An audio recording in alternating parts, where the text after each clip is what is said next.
হ্যাঁ, আমার ছেলে যাবে না। তাহলে আপনাদের সবাইকে থানায় যেতে হবে। ওসি সাহেব দুই পক্ষের কথা শুনবে, তারপর একটা ডিসিশন নেবে। যদি শাহজাদি থানায় অভিযোগ করে তাহলে আসসালামু আলাইকুম দর্শক, আশা করি সবাই ভালো আছেন। আপনাদের দোয়া আমিও ভালো আছি। তবে আপনাদের মাঝে আমি আবারও চলে আসলাম খুব সুন্দর একটি ধারাবাহিক নাটক নিয়ে। নাটকটির নাম হচ্ছে ইসলামিক বউ। এই ইসলামিক বউ এই নাটকটি দেখতে দেখতে কিন্তু অলরেডি ৩ নাম্বার পর্ব দেখে ফেলেছেন। এখন কিন্তু অপেক্ষায় আছেন ৪ নাম্বার পর্ব দেখার জন্য। হ্যালো দর্শক, এই ৪ নাম্বার পর্বটি কখন কোন দিন চলে আসবে সেটা কিন্তু আমার এই ভিডিওটা দেখলেই বুঝতে পারবেন।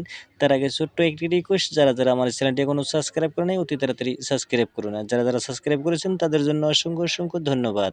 হ্যালো দর্শক, এই নাটকটি দেখতে পারছেন শাহজাদিকে কিন্তু বিয়ে করেছে রবিন। এই রবিন কিন্তু খুব ভালোবেসে কিন্তু বিয়েটি করেছে, খুব আদর দিয়ে। গরিব মানুষ কিন্তু শাহজাদি, তবে এই শাহজাদি কিন্তু বহুত গরিব মানুষ। এই আম, রবিন কিন্তু বড় লোকের ছেলে, সেটা কিন্তু জেনে শুনেই কিন্তু বিয়েটা হয়েছে। রবিনকে কিন্তু বাড়ি থেকে বের করে দিয়েছে, সেটাও কিন্তু আপনারা জানেন দর্শক। তবে দেখতেই পারছেন এই ৩ নাম্বার পর্বেতে কি ঘটনা ঘটে গেল। রবিন কিন্তু এই শাহজাদিকে কিন্তু ছেড়ে দেওয়ার জন্য অনেক জ্বালা যন্ত্রণা করতেছে, সেটাও কিন্তু আপনারা দেখতে পারছেন।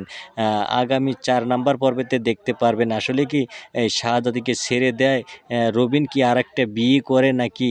এদিকে দেখতে পারছেন রবিনের বাবা কিন্তু হজ করতে যাবে, এদিকে পোলাপানের কাছে কিন্তু জমা জমিন বুঝিয়ে দিয়ে, ব্যবসা বাণিজ্য বুঝিয়ে দিয়ে যাবে। কিন্তু যাওয়ার আগে কিন্তু এই রবিনের কিন্তু আগের বউ কিন্তু শাহজাদিকে বাদ দিয়ে সারাসারি করে দিয়েতে কিন্তু হজে যাবে। তাতে কি হজ হবে সেটা কিন্তু দর্শক আপনারা কমেন্টে লিখে জানাবেন।